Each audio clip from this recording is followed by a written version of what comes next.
Supercharge your business with the all-new Shopify point of sale, the all-in-one POS solution.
I should not still have that in there. There we go. Morning! Do you have beets? Is the beets good?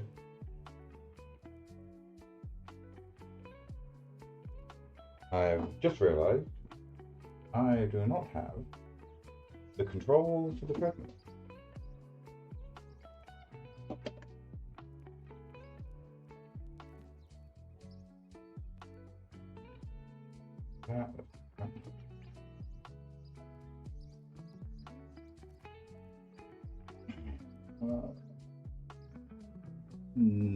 That will need updating for later, because I'm busy right now. Ta-da! Hi, you say?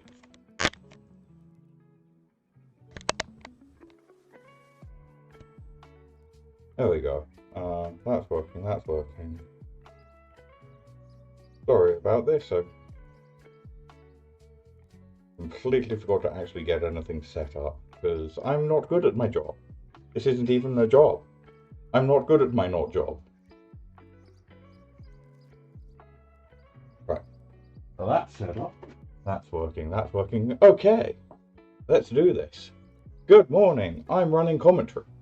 I figure I may as well have a crack at this, so since I'm not in the... It's the new hot thing that's happening right now. So let's try and do a set review. Okay, let's switch to this one. That's working, that's working. Is that working? Haha! Does this look okay?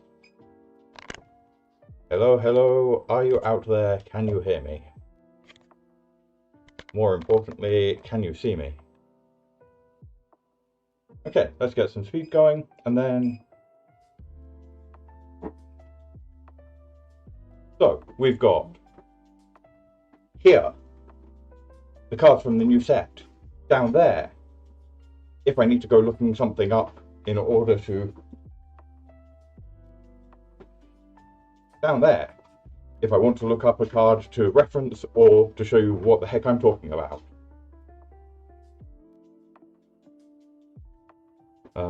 So let's just find... Okay, need to slightly adjust that. There we go. That's not healthy.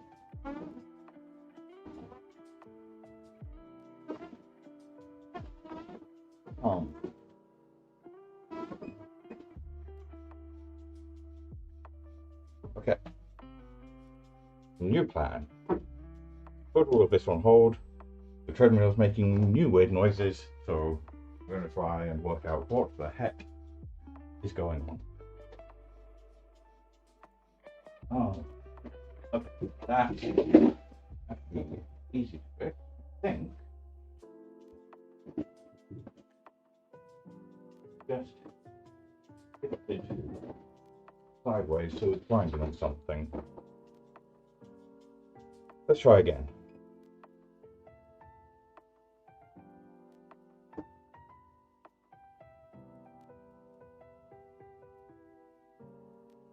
That sounds healthier.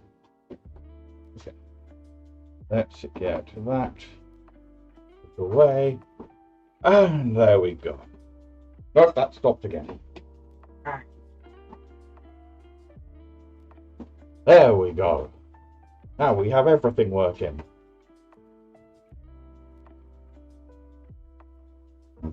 Still a little bit weird. Why are you? Okay. Interesting.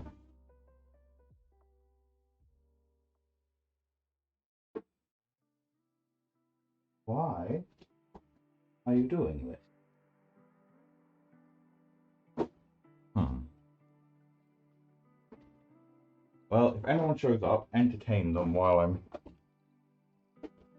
trying to deal with the fact that the treadmill has decided that everything needs to go sideways.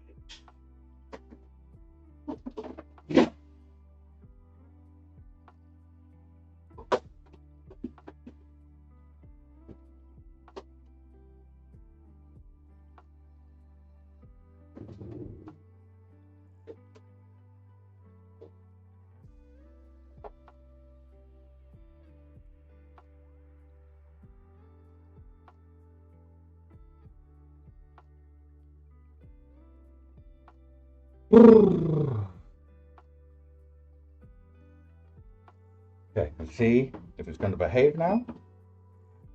Please.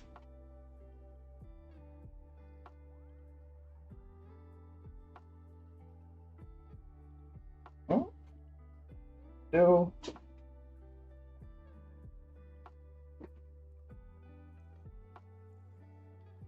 Intriguing. The mat of the treadmill, as I use it, is very slowly shifting to the side and then making weird noises when it grinds against the edges. And I'm not quite sure why it's doing that. Interesting.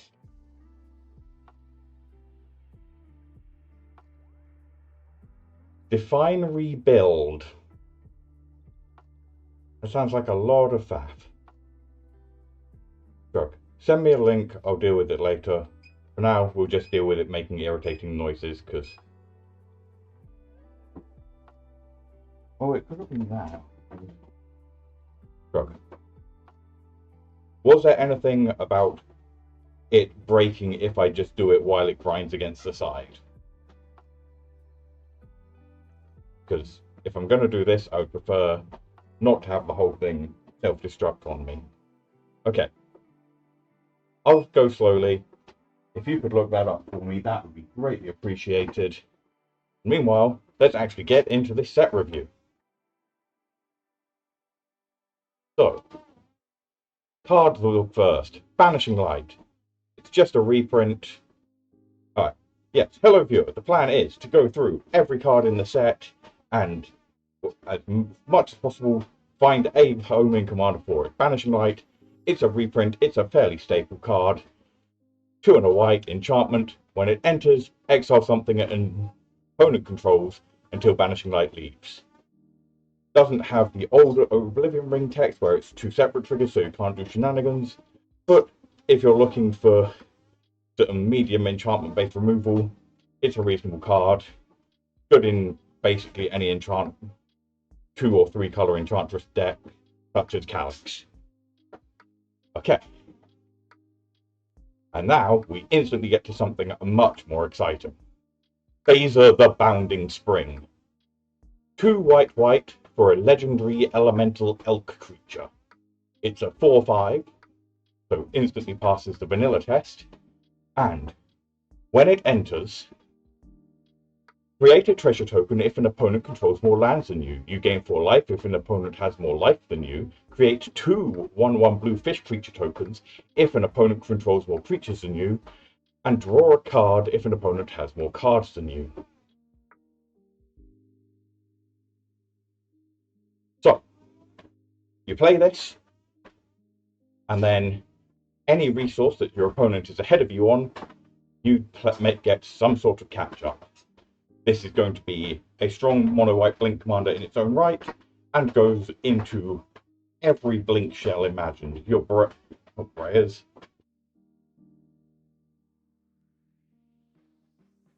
What is his name? Brago. Brago the King Eternal. So go straight into your Brago, but is going to go straight into my Yorion deck. Because a 4-mana 4/5 is a reasonable body anyway, but really what you want to do is just get as much value as you can out of it. Also going to be great in any sort of group hug deck where you're giving your opponents things, so think of things like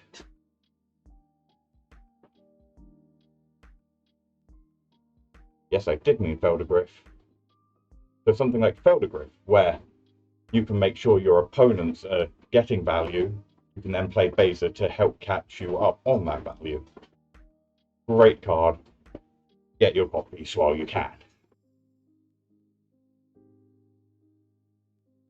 Gravekin Duo. I need just a blank screen.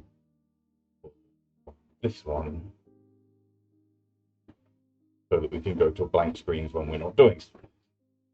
Excellent. Right. Gravekin Duo, 1 mana 1/1. 1 white for a 1/1. 1 and tap. Hug, creature gets +1/+1 till end of turn. Activate only as a sorcery. Now, if we were a few sets back, I might have struggled to find something for this to go in. But in Outlaws, we got Eartha Joe, who relevantly says, whenever you activate an ability that targets a creature or player, you may copy it. Paying 1 mana for +1/+1 isn't horrible, but isn't amazing. But 1 mana for +2/+2 every turn has the potential to do quite a lot in the right deck. It's also got like anything that, if you're planning to build anything from this set that cares about creature type synergies, it's got a rabbit and a mouse, which might be relevant. But honestly, I'm kind of pushing myself here for commons. Play it in Eartha Joe. It's a reasonable 1-drop. That's about the only place you're likely to make use of it. Bright Blade Stoat. It's a 1 and a white Weasel Soldier for a 2/2 first strike lifelink. High Voxy. You're very excited about this, we know. I guess like first strike and lifelink is a powerful pair of abilities. Do you want them on a 2 mana 2/2? That's harder. I guess all of your keyword soup decks, so things like Odric. Which Odric?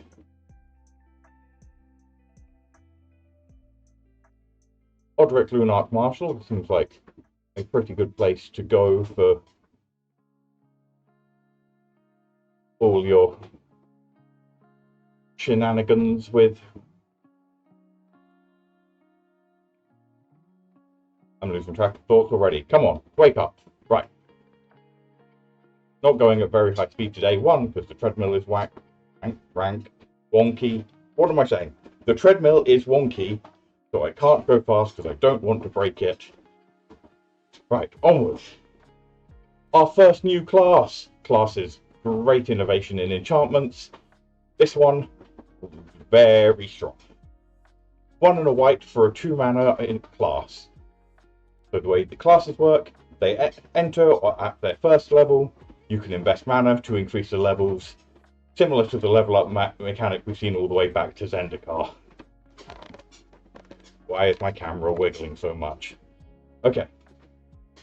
Probably because that wire has no slack in it. Let's fix that. Okay. This one, Builder's Talent. When it enters, I guess that's a point to note, we are now into the new world where things do not enter the battlefield anymore. There are no more ETBs. Instead, things enters. Abbreviate to ENTS if you're really desperate. When Builder's Talent ends, create a 0/4 white ball creature token with Defender. So, immediately, 2 mana for a 0/4. Perfectly reasonable if you're looking for that.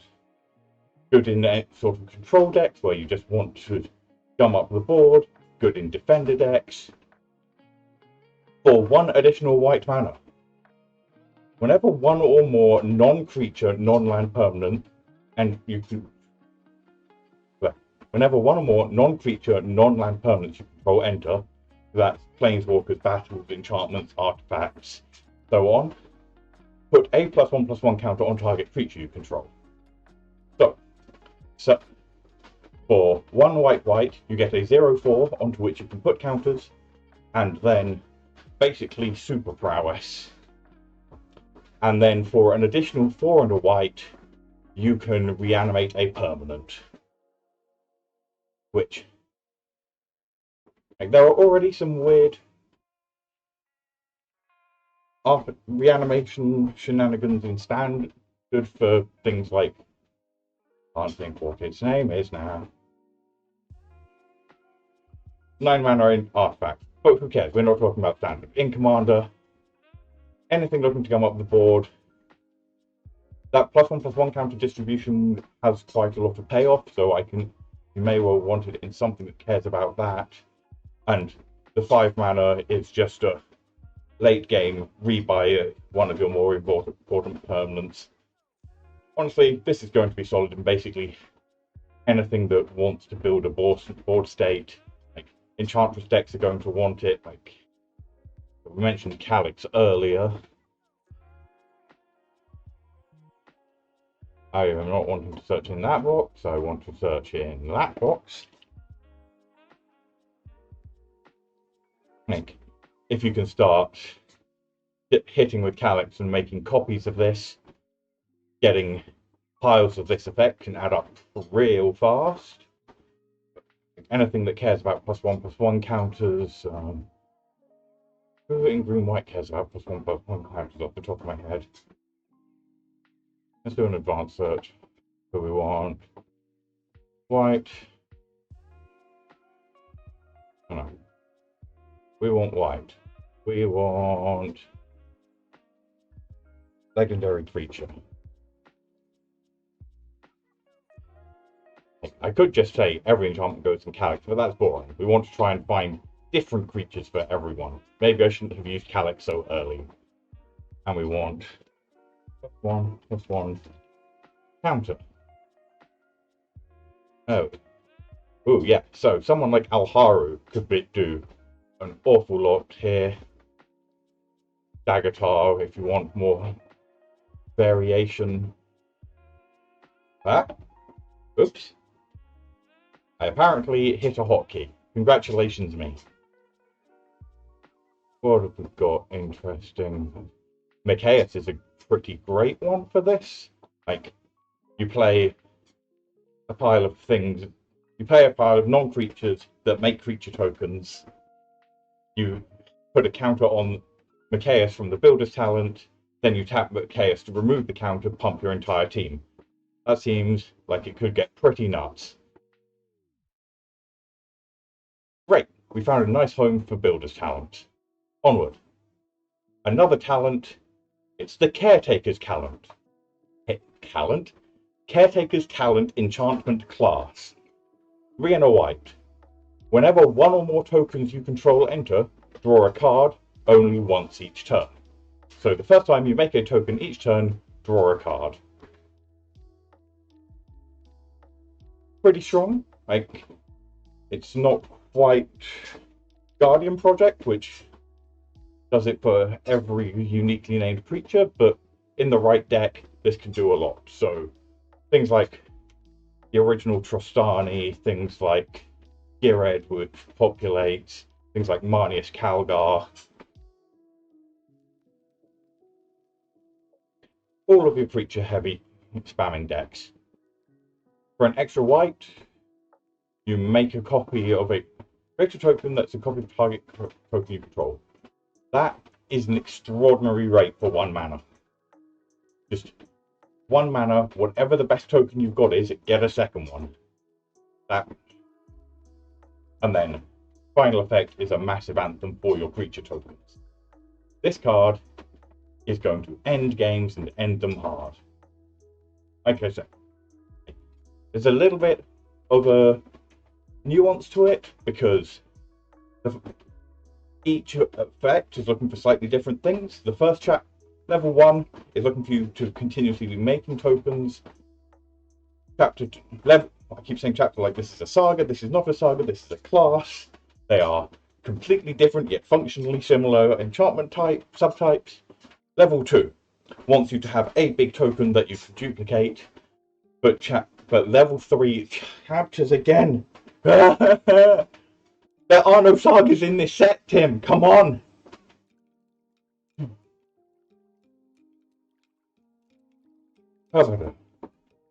Alright, level 3 wants you to have a lot of smaller tokens so that you're pumping them all.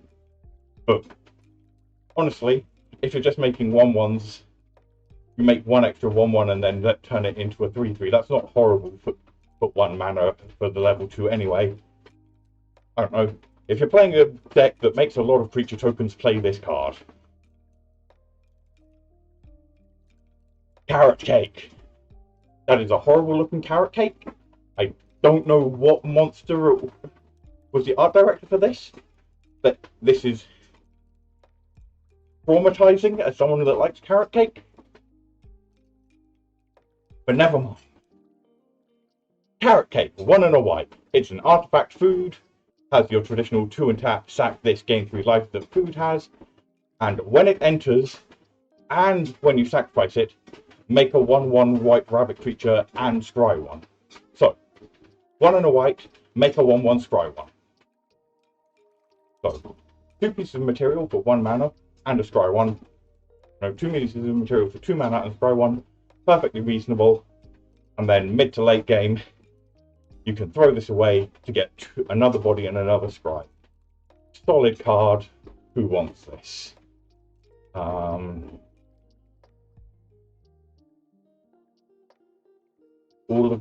I guess a lot of the Abzan food decks would like this. Like,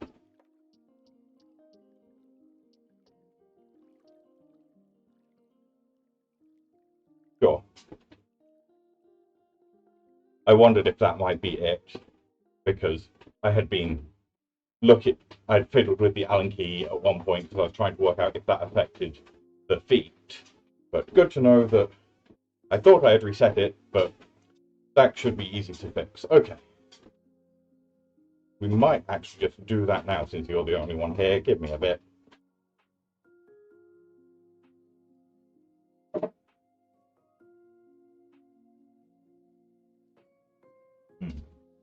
Is the music coming through loud enough on your end?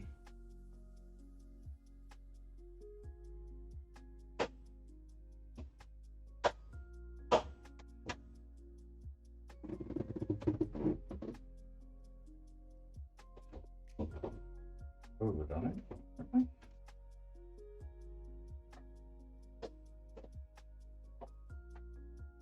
Perfect. I just couldn't really hear it while I was walking. Not quite there.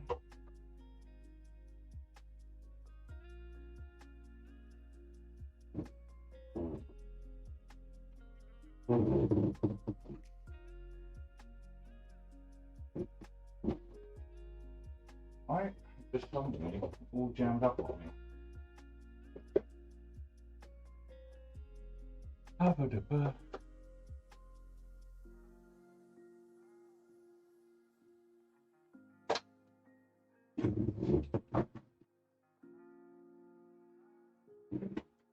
Definitely a mistake.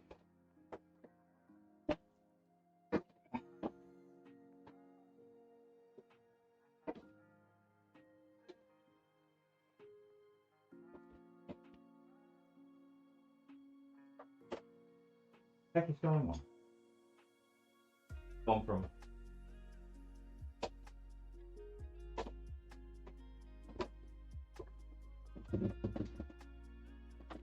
not working at all to, well, working badly to not working at all. What are we doing? This was a mistake.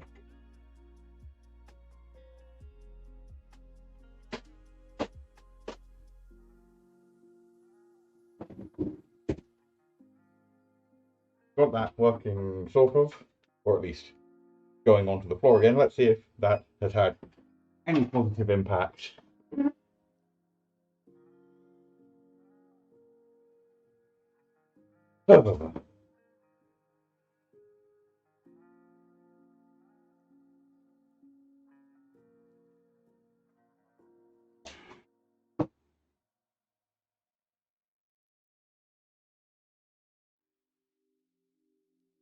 Nope, that's still doing the thing it was doing before. Never mind.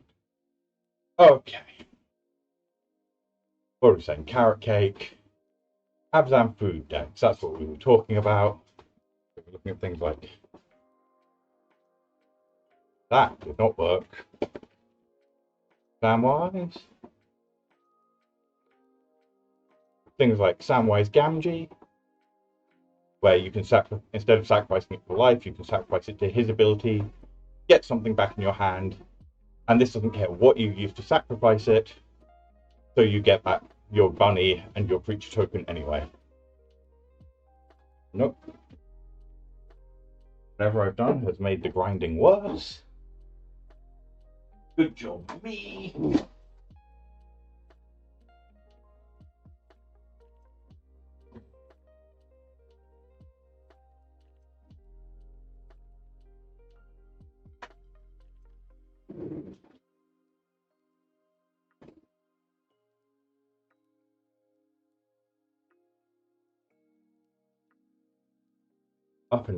Up and down and up and down and on we go. We found a home for Samwise. Perfect. Oh, we found a home for Carrot. Samwise Gamgee likes carrot cake, is my professional opinion.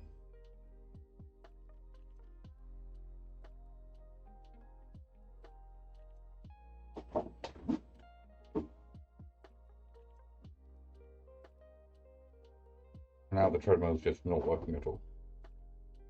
Why does everything break on me?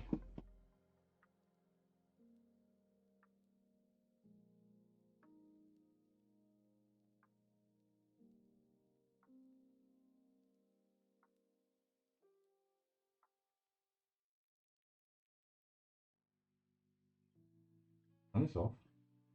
Turn this on.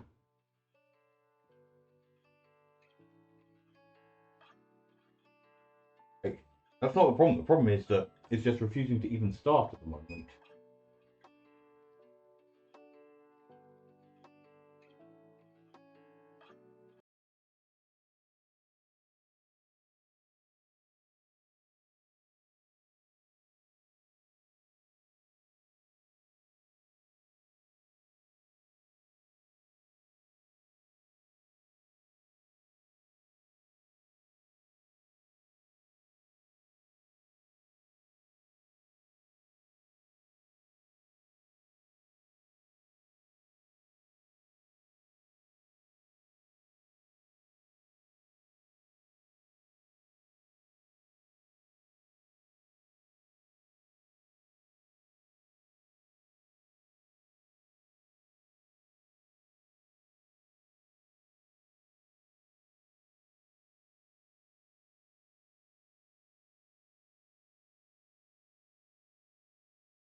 That's looking at the wrong one. That would make sense. There we go. There we go.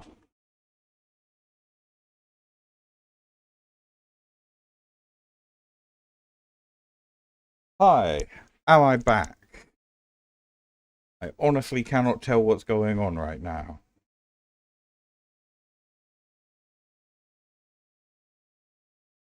Why? Okay, yeah. The camera is just pretending it doesn't exist at the moment. I'm working on it. Hazel decided that my computer was the place that she wanted to stand, so she stood on the power button.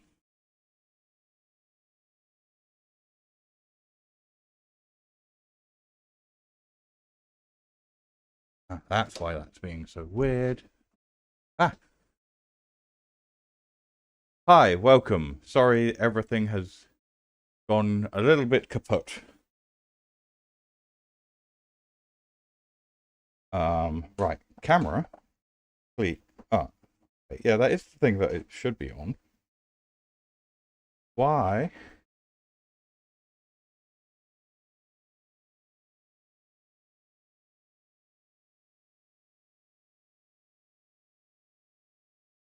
Why has the webcam gone away?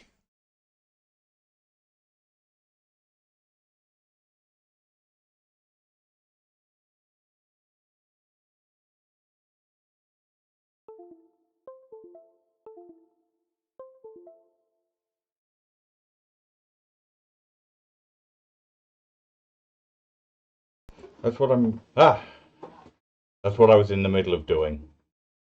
Okay. Right. Where were we? We had just concluded that Samwise Gamgee likes carrot cake, which I believe is a perfectly reasonable position, both mechanically and by law.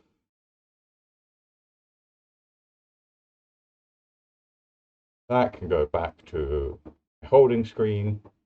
Crumb and get it. Ooh, our first time seeing the gift mechanic. And the music disappeared. Complain, complain, complain. You've had all of this time to point this out.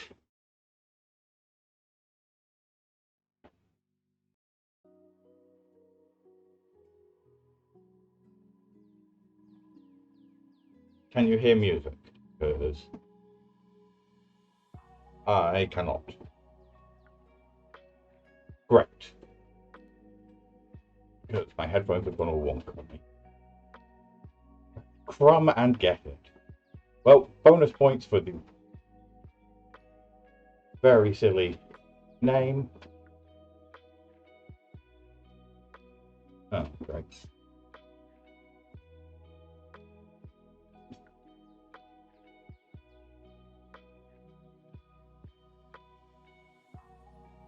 Okay, gift mechanic.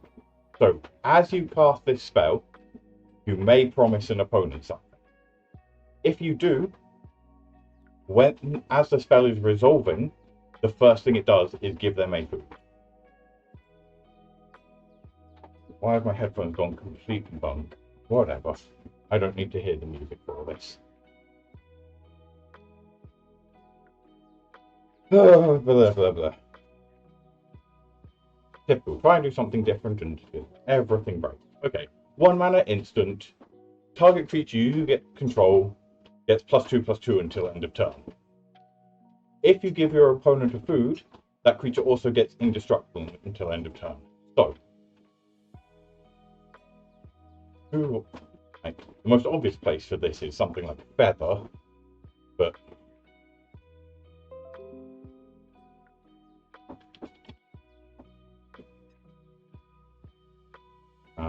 this Feather.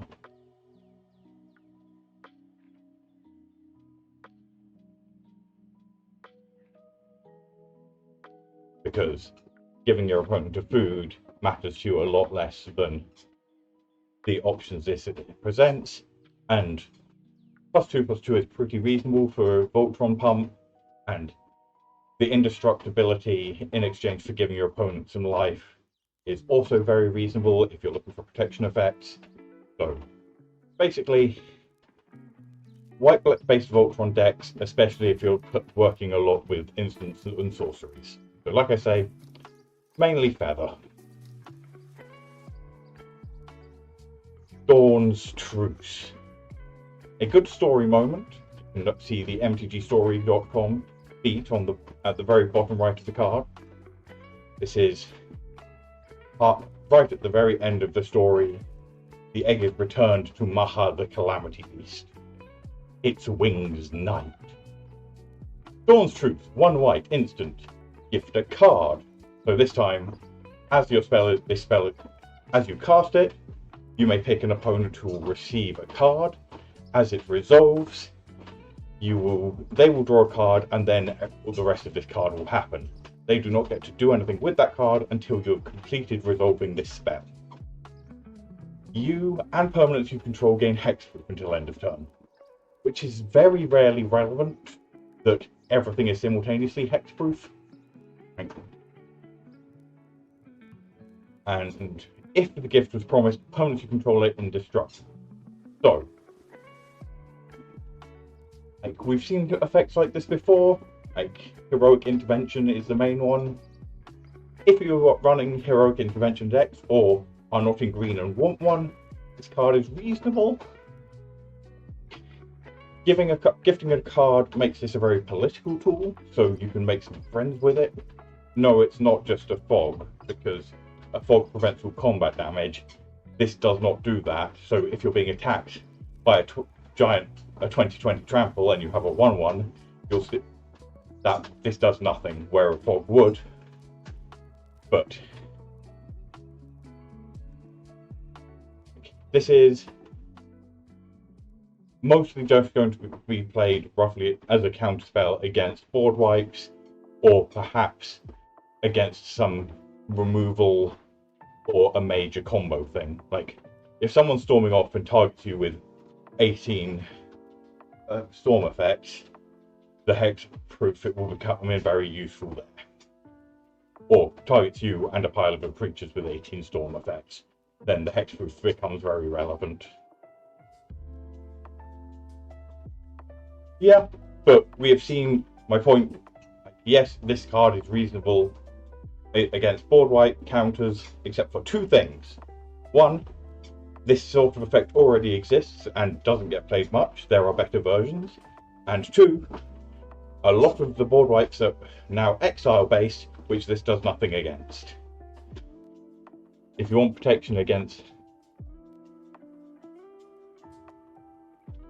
what do we want?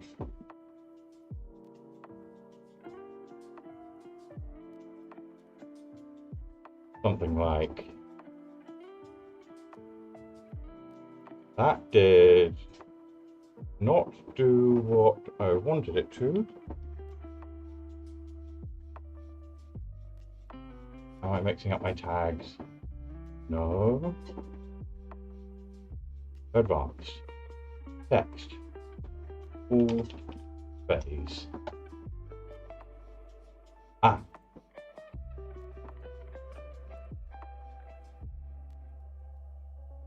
So, things like Teferi's protection are what you really want against modern board wipes.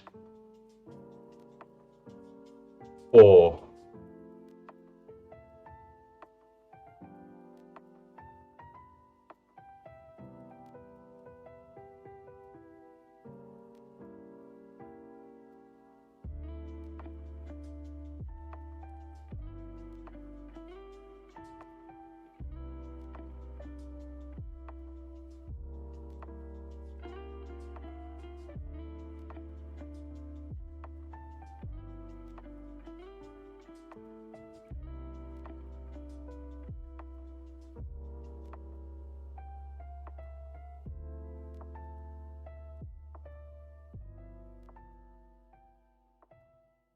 what?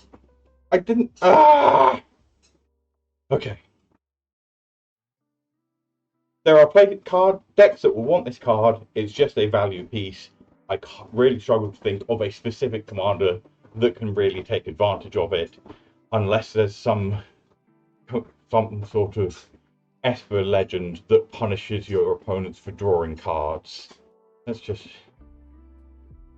go away, go away, go away. So let's get rid of when opponent draw pipeline legendary creature must include white.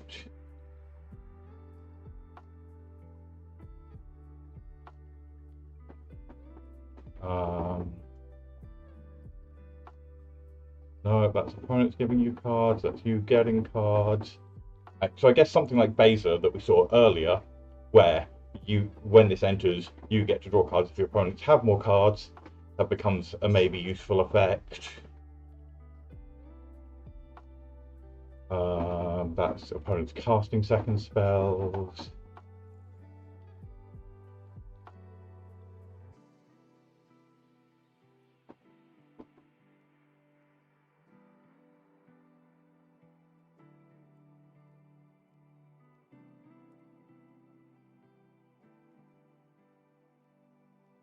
Sorry, this wasn't. I'm just skimming through these to see if any of them trigger thoughts of. Yeah, so there's nothing that really punishes your opponents for drawing cards that's legendary. Like, there are decks you could build around it, but all in all, this one, like, the problem with that is this filter button I cannot get rid of.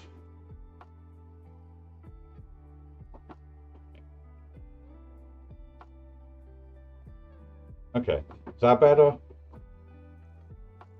That'll have to. That's as good as it's going to get.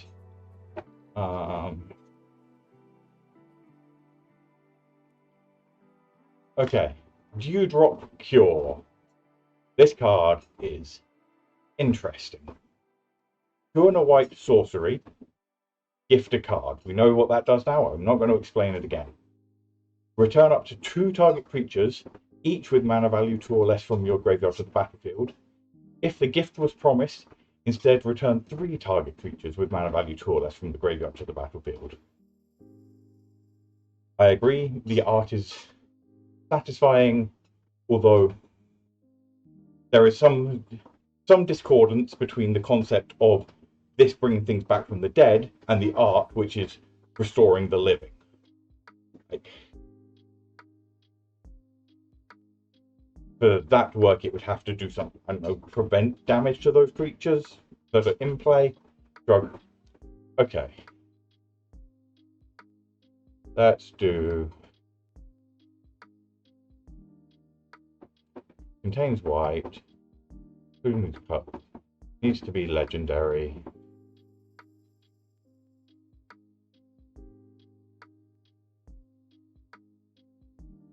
Needs to be a creature.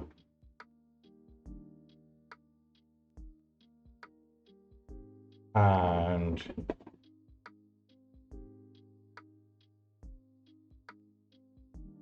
what? Ah. Okay, that's going to get annoying. I worked out. Yeah, I have hotkeys to change my screens, various things on OBS, and apparently OBS doesn't care what screen I'm on when I press that button.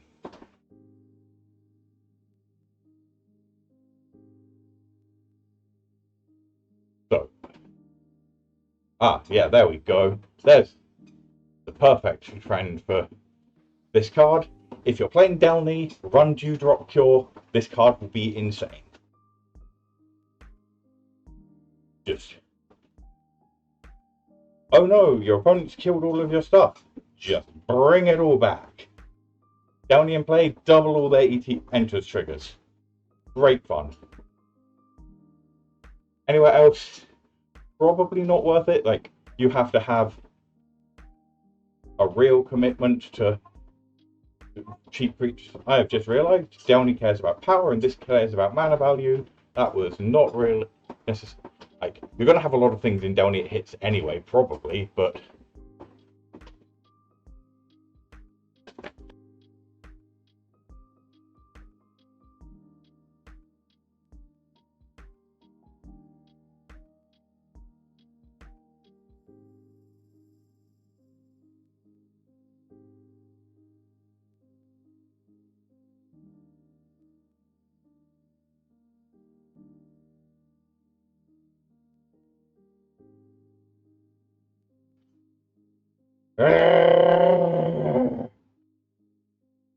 okay.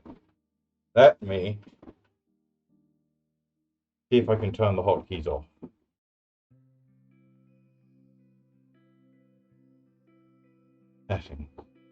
because that's just going to keep messing up everything for this stream.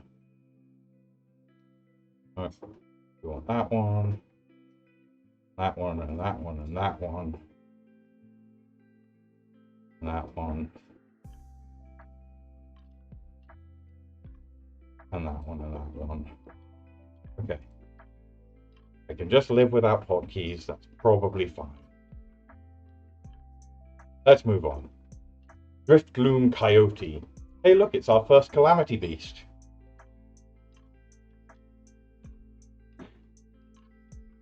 I feel like the Calamity Beast should have been incarnations instead of elementals, but that is a separate topic of conversation. What can we do with this? This is 3 white, 5 mana for a 3/4 elemental coyote creature. When it enters, exile target creature an opponent controls until Driftgloom Coyote leaves the battlefield. If that creature had power 2 or less, put a +1/+1 on this. So, Oblivion Ring Vanishing Light something. What's a Calamity Beast, you shout? Why, Calamity Beasts are the great predators and forces of nature that... Technically, this isn't the first Calamity Beast, because Beza's a Calamity Beast, but Beza's a friendly one. Let's go back up to Beza. The bound... Go on, shoot! Shoot, Filter! We don't want you here. You're not welcome. Nope. There we go. I forgot that Beza was a Calamity Beast. I was too busy being excited about what it actually did. The Calamity Beasts are the greater beasts. So, most of the main civilization in the set are the smaller creatures, the mice, the rats, the weasels, the otters, the squirrels. There is an absence of hedgehogs. Bats, those sort of the smaller critters of the world. And then the larger beasts, the bears and the elks and the coyotes and the wolves. They are the Calamity Beasts. They bring change and destruction and chaos where they travel. So Beza, spring blooms wherever it goes, which you'd think would be pretty nice, but can cause some problems if he shows up out of season. We were on some big puppy. There we go.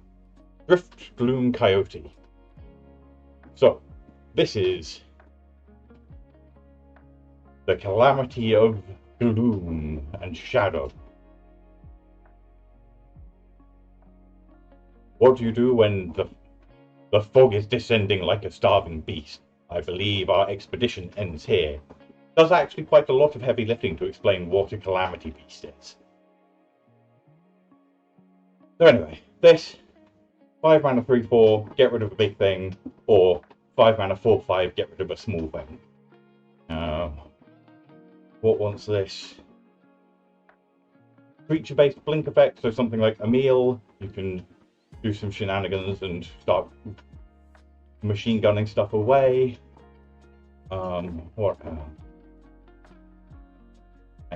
This is, I guess, some sort of elementals deck might want this. There's not a huge amount of hard removal amongst elementals that I can think of. Although, if you're playing this, you just play Solitude instead. Shrug.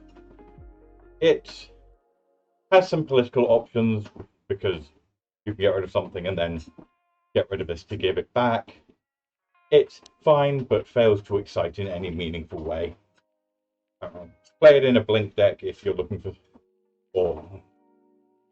some weird shenanigans. This card, however, is a very different beast. Essence Channeler. 1 and a white for a 2/1 bat cleric. As long as you've lost life this turn, this card has flying and vigilance. Which I'm sure you can. The bats aren't big. They are still beasts, they're just not Calamity Beasts. Everything is beast is a term for animal. Everything in this world is animals. Even the humans are animals. We'll get to that.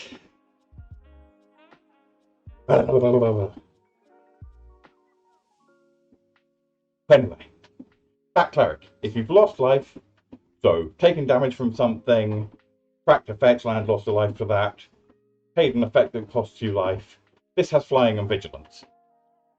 When you gain life, put a +1/+1 counter on it. And when it dies, move its counters to a creature you control. This card is going to be really silly in constructed and in certain narrow. If you're playing life gain decks, this is worth considering because it can just get big. If you're playing stuff that can shenanigans with your life so that you can get the flying and vigilance going regularly, this is going to be incredible. Do I even... There's so many white black X things that can mess around with this. It's not even worth trying to pick one. Although when it dies, moving the counters does suggest to me not a meal. What is?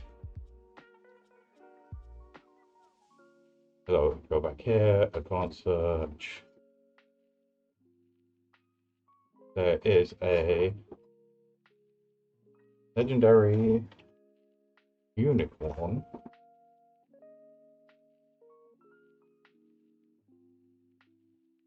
So something like Lathiel, where you gain life, you're already trying to gain life and distribute counters.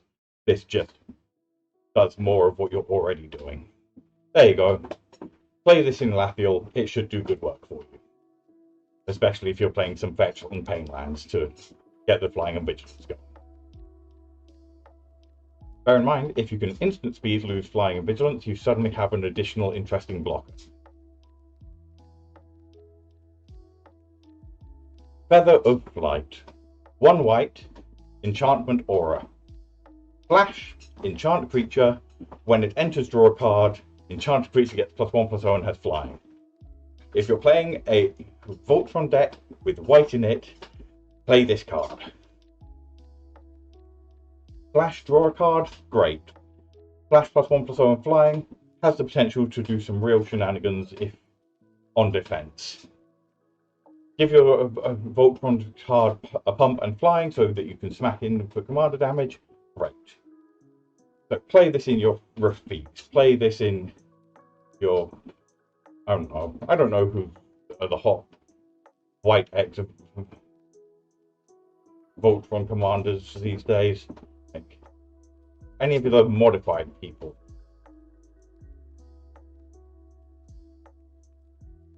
Flowerfoot Swordmaster. White for a 1/2 creature mouse soldier with offspring. Offspring 2. You may pay an additional 2 as you cast this. When you do, when this creature enters, make a 1/1 token copy of it. So, you have to pay the cost as you cast it, but if your opponent counters it, you get nothing. This creature spell has to resolve and the creature enter for you to get the token. That said, the token will then have all of the rules text of the rest of the card. So, in this case, the Flowerfoot Swordmaster and its offspring will have, when this creature becomes the target of a spell or ability you control for the first time each turn, all the mice you control get +1/+0 until end of turn. So you can see the sequence of turn 3 you play this, turn 4 you target one or both of them, they each pump each other, you're suddenly attacking with a 3/1 and a 3/2. There's some power there if you can get it all working together. Valiant, you need to pay attention to. It is not heroic. It is only happening once, but it will trigger off abilities. Where are we playing this? So, the obvious play, like Changelings, is probably a pretty good place to start looking, because the main thing you want to do with this is really start pumping up pile of mice. Don't know how, if mouse title is going to be a thing. Oops.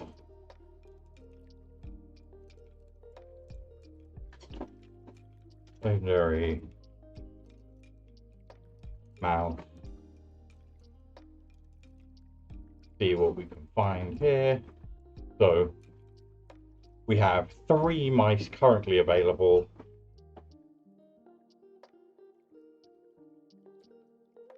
I do not know if ability stickers, no, that doesn't target, so that doesn't do anything. That cheats things into play, but is combat based, so you might want it there. Mabel gives you a sword. Equipping the sword will trigger Valiant. That might work. There we go. Play Flowerfoot Swordmaster in Mabel, because it's the only one that can actually trigger the Valiant ability. And is a mouse herself. Or just play it in Morophon, Changeling, Mice, or Tribal. I don't know. Whatever floats your boat.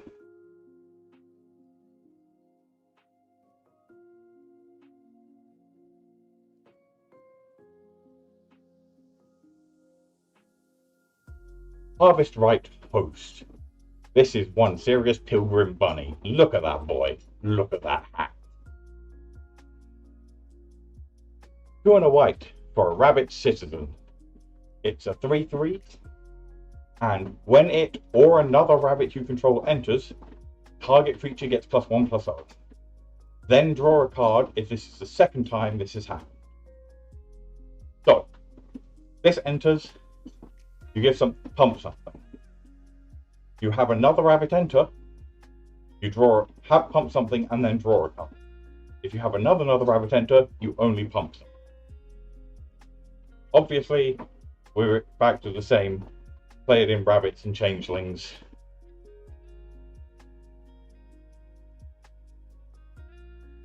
Interestingly, this does do some neat shenanigans with the previous card, because although this is mice, but it will trigger that Valiant effect very easily.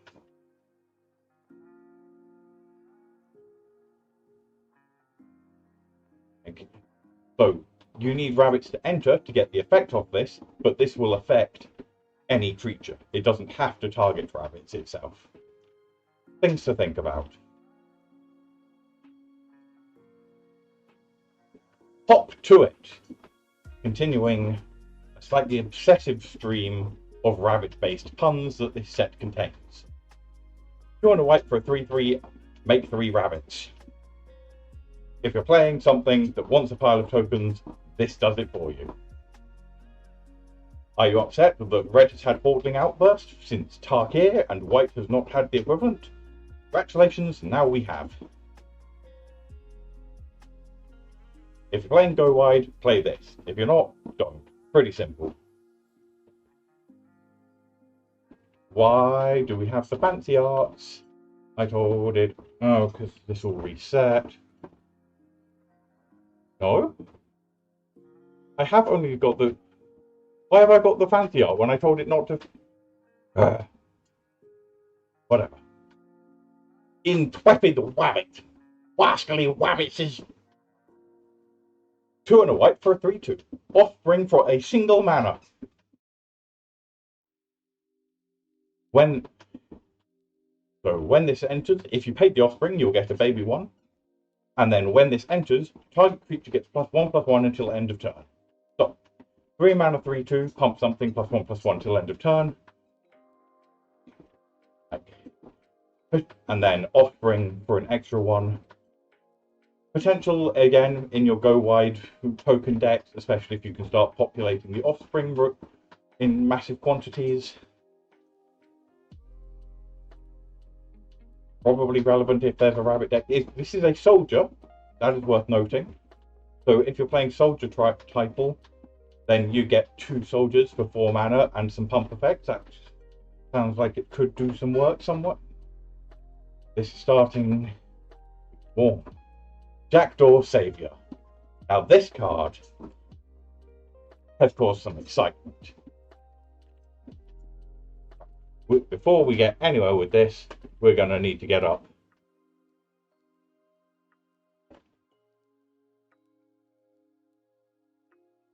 This guy. Right. Jackdaw Savior. 2 and a white, 3/1 flying. Already very solid card. Bird and Cleric. 2 not extremely popular, but reasonable creature types for any type of synergies you've got going on. And then the fun bit. Whenever Jackdaw Savior or another creature you control with flying dies, return another target creature card with lesser mana value from your graveyard to the battlefield.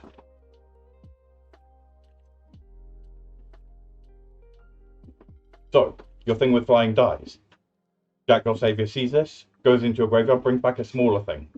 This smaller thing does not have to have flying. Luminous Broodmoth excites people with this because you can bring back something without flying. It dies, then it comes back with flying, then it dies. Jackdaw Savior sees it dies, gets you back another thing, and you can start doing some serious loopages. But honestly, any primary, all your blue-white flying decks are going to want Jackdaw Savior. This card just does bonkers things. Like, at the very least, it gives you massive protection against board wipes because you'll get back everything except the most expensive creatures.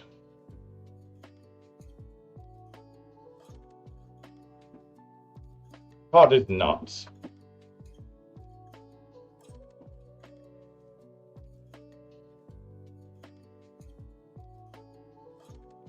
Life Free Duo. It's 1 and a white for a 1/2 flying soul system. Only affects your side of the board, so doesn't what your opponents are doing is not enormously relevant to you. So that's where you have to have quite a lot of work for this to be doing stuff. But if you're already playing some sort of white X life gain tokens shenanigans, this is your friend. We don't need the Luminous Broodmoth. We need to go back to the screen we were on before. Mabel's Metal. Another story beat. Here we see her jumping off a floating puddle to smack the king in the face with a big stick. By big stick, I mean the flaming sword carved from the tooth of an ancient calamity beast, passed down through her ancestors for generations. And what do we get? A mediocre combat trick. 1 and a white, instant. Target creature gets +2/+2 until end of turn. Up to 1 other target creature gets +1/+1 until end of turn. You remember that mouse we saw that made a baby and both had Valiant? This triggers both of them. If you're doing that in Limited, you're having an amazing time. In Commander, Feather, maybe, but you don't necessarily have anything for the other target. If you're doing some sort of heroic deck, like Anax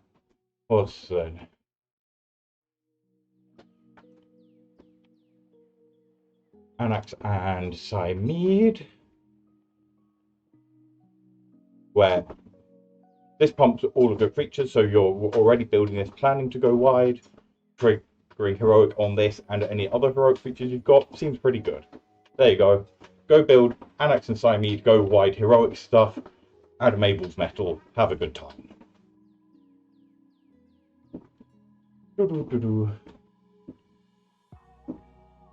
This is kind of fun, if quite tiring and exhausting to my throat. I feel like I'm talking a lot more than I would usually in stream.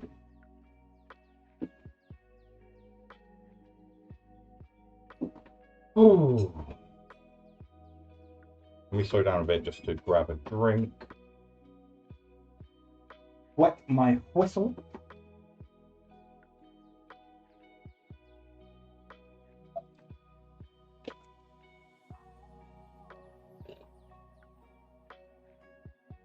Ah. What are we doing? Speeding up again. Mouse Trapper.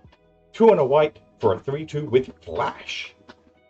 And whenever this becomes the target of a spell or ability you control for the first time each turn, tap target creature an opponent controls. So, what is this asking you to do? This wants to flash in at the start of an opponent's combat and then you have mana for an instant to target it to tap down something they're about to do. But no, it doesn't have to be an instant. Need to remember, abilities will do this, so if you have a tap ability that can target it on the board, then you can do that. Honestly, a 3/2 flash is kind of reasonable anyway. Just aren't necessarily going to trigger the Valiant very much, just play it in flash decks because it's a solid thing to just have appear at the end of an opponent's turn.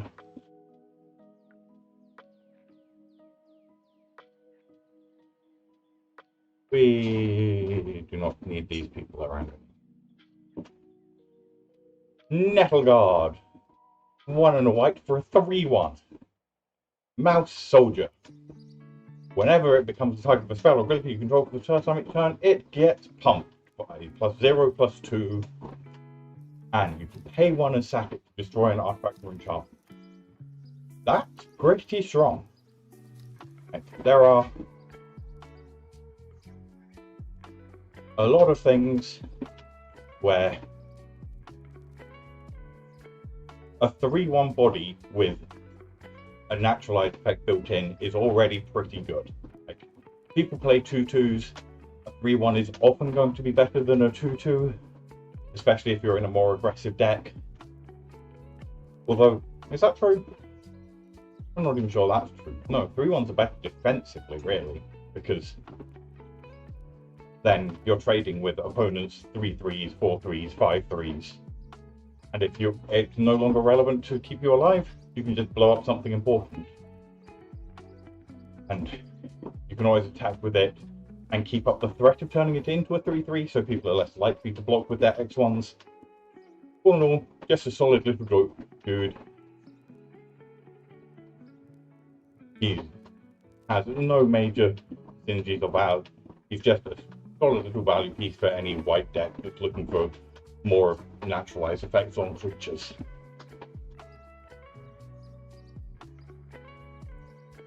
Parting Gust. White for an instant. Gift a tapped fish. A fish is a 1/1 blue creature with no abilities. And Parting Gusts gives one to your opponent in the tapped position. And then stop trying to make fish happen. It isn't going to happen. Exile target non-token creature.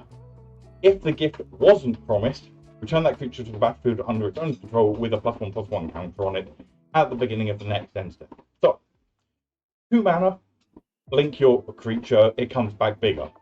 Or, 2 mana, give your opponent a fish, exile their best creature, it goes away forever. This is a very strong spell. Don't worry, if you never target your own stuff and only give away fish, this is still an excellent removal spell in a white heavy deck. Bear in mind, we're talking commander, so you can give the fish any opponent, not the one who you're exiling the thing on, making this a really powerful political tool. You can go, that's a threat, I want to make friends with you, you have a fish, that goes away, everybody's happy. Except for the person who lost their big thing. What was I saying? So yeah, this just goes, you're most going to want it in a white-based blink deck because it gives you more flexibility, but the double white means you aren't going to be playing it in 4 and 5 color decks likely, but any heavy white deck, this is a great removal spell, consider it. Pileated Provisioner. Pilated? Pilates? It's a fairly similar effect to ones we've seen before. 4 and a white for a 3/4 flyer that drops a counter on something. Importantly, this one cannot give the counter to another flyer, it has to give it to something with it. But still, it's a reasonable bird. It's a scout if anyone's playing Scout Tribal. scout title. But I don't know, there's a limit to how much I can vamp on a 5-mana 3/4 common with flying. The Pilates Provisioner. Play it if you have a lot of dorky ground creatures and you care about giving +1/+1 counters. It's fine.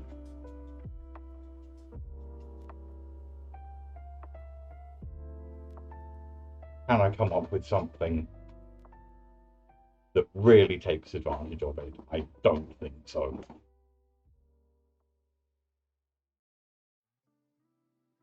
Oh no, the Rabbit Response Squad is here. So anyway, 2 white for an instant. We see a continuation of Wizards going, I told you, it's the rabbits that get the puns. Why? Don't know. Wizards love rabbits or hate them, depending on your opinion of puns. Wizards continuing there. We're going to give you a spell that ought to end the game and then tacking some late game value onto it just in case it didn't. 2 white, instant. Creatures you control get +2/+1 until end of turn. If you control a wabbit, scry 2. Fine. Ooh. Need to slow down even more. Talking too much. Breathing too little. It is too warm in this country right now. Repel Calamity.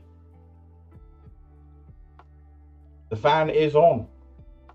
I am drinking ice water.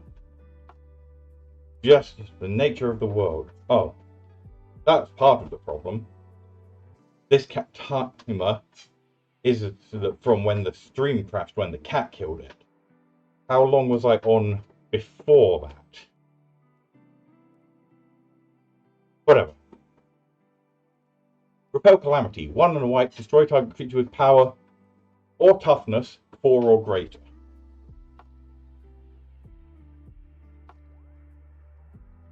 What says 123? I wasn't on for longer than 1 minute 23. Anyway, repel this. Didn't it?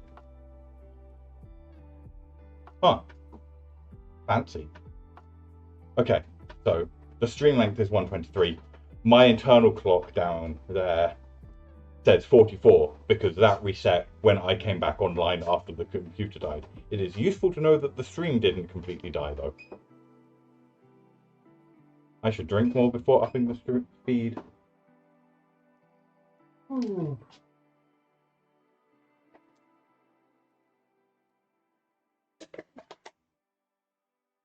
I should also go faster if I actually want to get through all of this.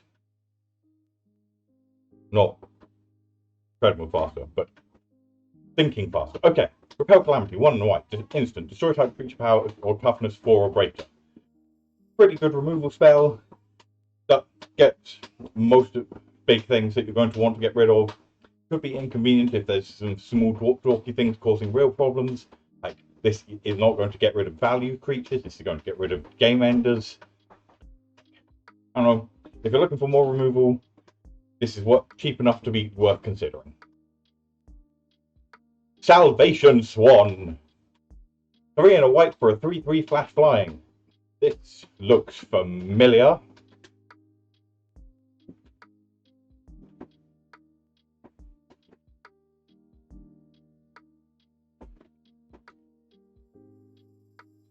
Corporate needs you to find the difference between these 2 images. One of them's a 3/4.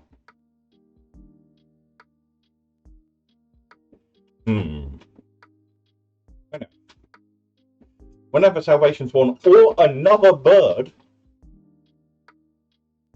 big important, this doesn't only do it itself, it does it all following birds. Exile up to 1 target creature you control without flying. Return it to the battlefield under its owner's control with a flying counter on it at the beginning of the next end step. So, if you've got things that care about flying counter shenanigans, this is a pretty good one. So things like Perry, things like Piam, and if you're playing changelings again, sorry, keep harping on changelings because there's so many different creature types going on, but this can, over the course of a few turn cycles, give every changeling you control flying, because it enters, flickers a changeling, well, blinks a changeling, blinks, flickers a changeling, changeling comes back with a flying counter, it's a bird, so that you then do the next one, and just every end step you get a new one coming back. Card is, if you play it just by itself, it's already pretty good. It just gives you a big thing, lets you reprop in enters ability and gives it flying. If you have multiple birds, this goes hard. That's the wrong window to be scrolling. Season of the Burrow. 3 white for a sorcery. Choose up to 5 paws worth of modes. You may choose the same mode more than once. So, for example, 1 paw, create a 1/1 white rabbit. For 2 paws, exile something its controller draws a card. For 3 paws, return target permanent card with mana value 3 or less from your graveyard to the battlefield with an indestructible counter. So, if you wanted, this is just a 5 mana sorcery that makes 5 1/1s, which, honestly, we've seen worse. Or, it's return something, make it indestructible, and remove a threat. Its controller draws a card. Just get rid of something and get something back for 5 mana. Again, very solid effect. And incredibly flexible.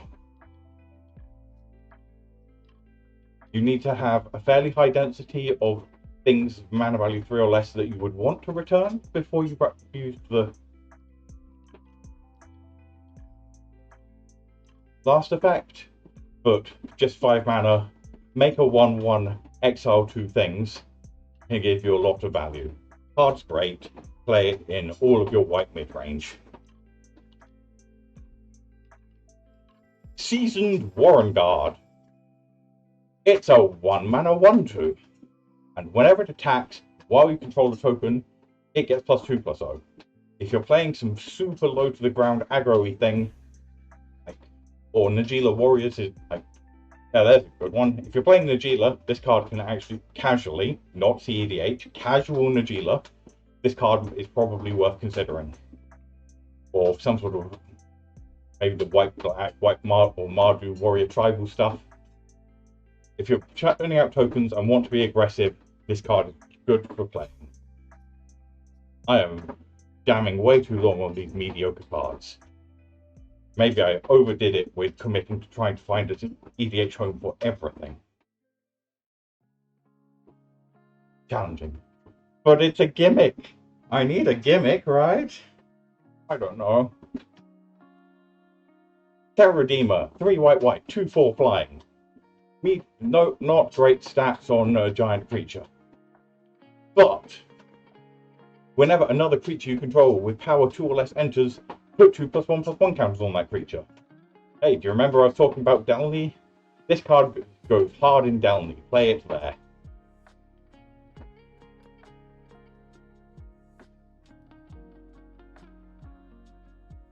Remind you, if an ability of a creature you control with power 2 or less triggers, that ability triggers an additional time.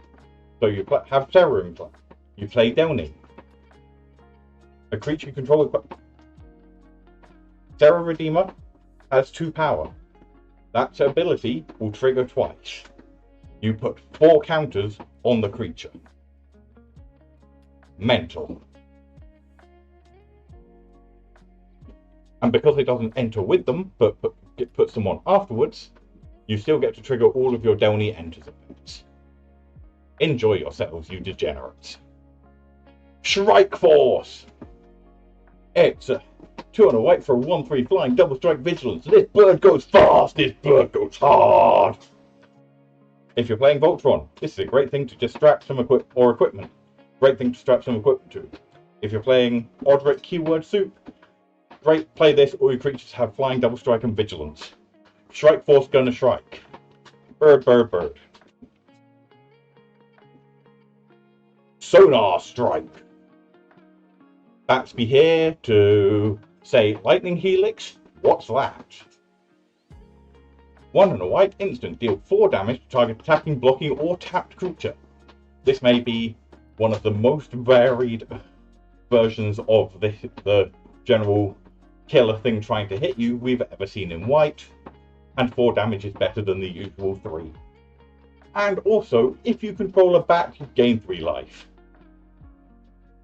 There are a surprising number of things that produce bat tokens in the history of Magic, especially if you're in some sort of white-black vampires build. If you're in mono-white, it might be worth playing this anyway, just as a reasonable kill spell. Bear in mind, one of the major things that this does, that the traditional version of this can't, is this can kill mana dogs. Yes, they will have had to have tapped them already, but if your opponent has a value creature that they're just tapping for advantage, this will hit it.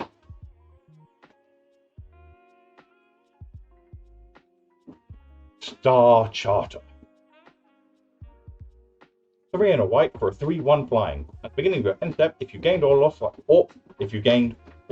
life this turn, look at the top 4 cards of your library, reveal a creature power 3 or less from among them, put it into your hand. Put the rest on the bottom of your library in a random order. You know what a lot of the cards in the life gain decks do? Have very small powers, because all of your Soul Sisters are just dorky 1/1s hoping to grind to advantage. You play a Soul Sister, you play this, you gain a life. End step, you find another Soul Sister, put it in your hand. Next turn, you play the Soul Sister, you gain a life. End step, you dig for the next one. This card is a major value engine in your white X Soul Sister decks. Bear in mind, this only hits creatures, so you need to have a fairly high density. Delny doesn't need to be here anymore. But this, if you're playing something like Lathiel, which we've seen, or Frostani, or in other colours, if you're playing a very creature-heavy Oloro build, lots of options.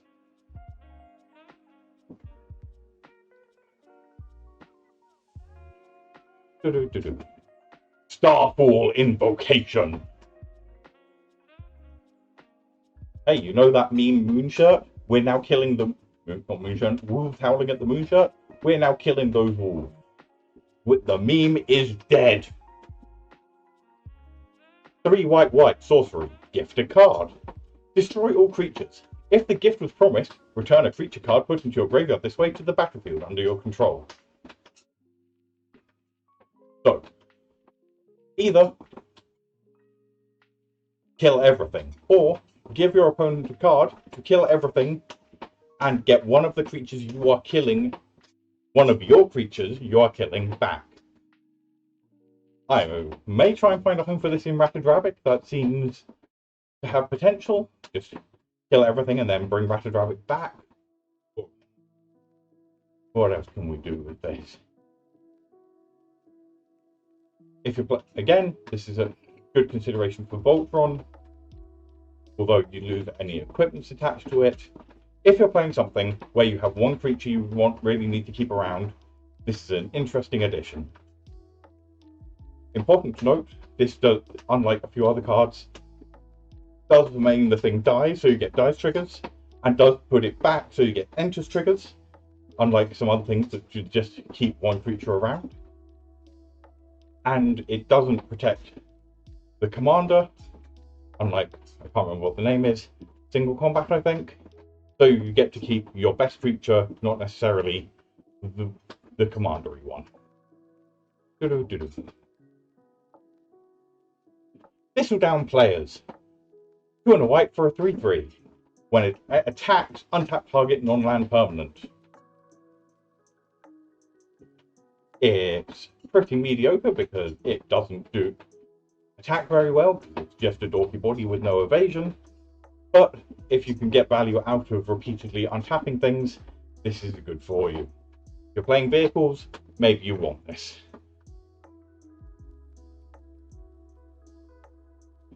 Valley Quest Caller. 1 and a white for a 2/3 Rabbit Warrior.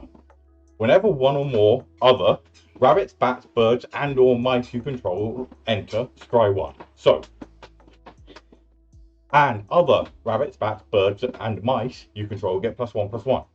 So, if you want to play a multi-title deck, kindred deck, I think is the relevant term here, you get pumps on all of your stuff and an unending stream of scry triggers, which, if you can't do silly things with an unending stream of scry triggers, I don't know what to say. I don't think I can help you. Warren Elder. 1 and a white for a 2/2. 4 mana, pump everything. If you're playing something with a million tokens and a way to generate huge amounts of mana, congratulations, enjoy this. I don't know, Darien King of Keldorf.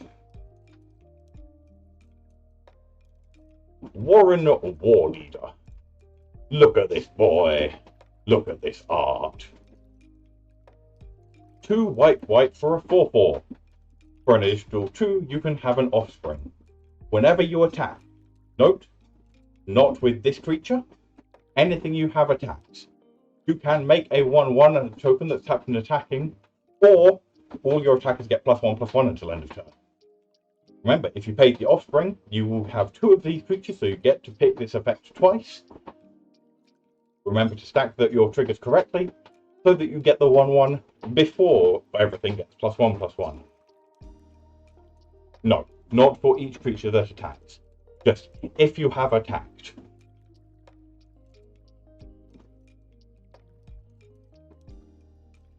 Waxwane Witness. 3 and a white for a 2/4 Flying Vigilance. Whenever you gain or lose life during your turn, it gets +1/+0. So, this has the potential to get very big, very fast, but only until end of turn. But Vigilance means that you can keep it around defensively as well. Like, if you're playing Soul Sisters, so you're getting a lot of individual triggers, one from here, one from there, one from there, one from there. You want this card as a decent payoff for all of your life gain triggers. Yes, but a lot of the things you're going to be defending, like a 2/4 flyer, just says all of your random spirits aren't coming at me, go somewhere else. And then on my turn, I'm going to attack you with an 8/4 flyer.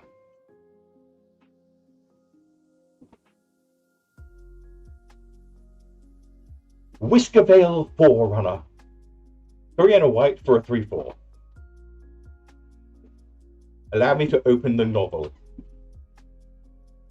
Long, long ago, faraway land, the Mouse Bard said, whenever Whiskervale Forerunner becomes the target of a spell or ability you control for the first time each turn. That's just the Valiant bit. So, first time you target this, each turn, you have to target it, not your opponents. Look at the top 5 cards of your library. You may reveal a creature card with mana value 3 or less from among them. You may put it onto the battlefield if it's your turn. If you don't put it onto the battlefield, put it into your hand, and put the rest on the bottom of the library in a random order. So, on your turn, look at the top 5. You may put a creature mana value 3 or less onto the battlefield. If you don't want to put it on the battlefield, or it isn't your turn, you put that card into your hand.